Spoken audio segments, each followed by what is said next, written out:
Mesdames et messieurs, bonsoir et bienvenue dans notre bulletin d'information. BPC 2026, les épreuves écrites ont débuté ce 23 juin sur l'ensemble du territoire congolais. 130 997 candidats affrontent cet examen d'État. Ces candidats sont repartis dans 558 centres à travers tout le pays. Le ministre délégué auprès du ministre des Sports, de la Jeunesse et de l'Éducation civique, Prince Kaba Mboko, a effectué hier une descente à l'Institut national de la jeunesse et des sports pour voir dans quelles conditions les agents travaillent et recueillir leurs doléances. Le ministre délégué a à cette occasion participé à la cérémonie de levée de couleurs. Brazzaville accueille à partir d'aujourd'hui et ce jusqu'au 26 juin les sessions statutaires de l'Agence de supervision de la sécurité aérienne en Afrique centrale.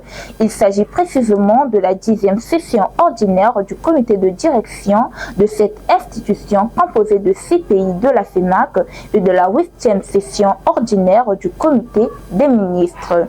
Les sessions du comité de direction et du comité des ministres constituent les principales instances de gouvernance de l'agence et permettent d'évaluer les activités réalisées, d'orienter les actions futures et de prendre des décisions stratégiques nécessaires à son développement.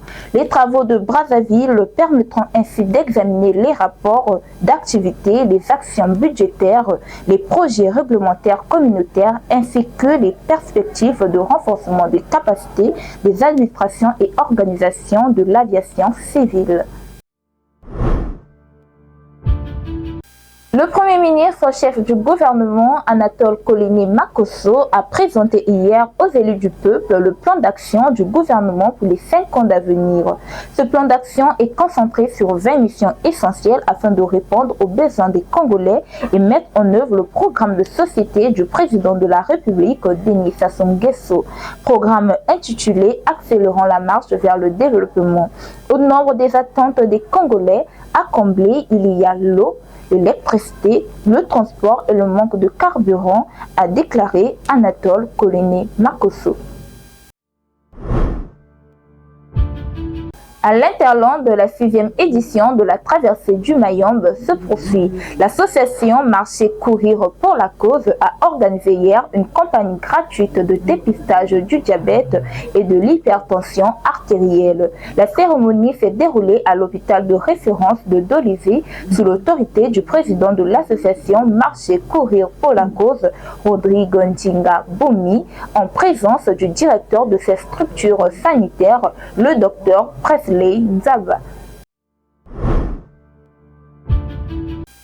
Le 65e anniversaire des forces armées congolaises et de la gendarmerie nationale a été célébré hier le 22 juin à Owando dans le département de la Cuvette.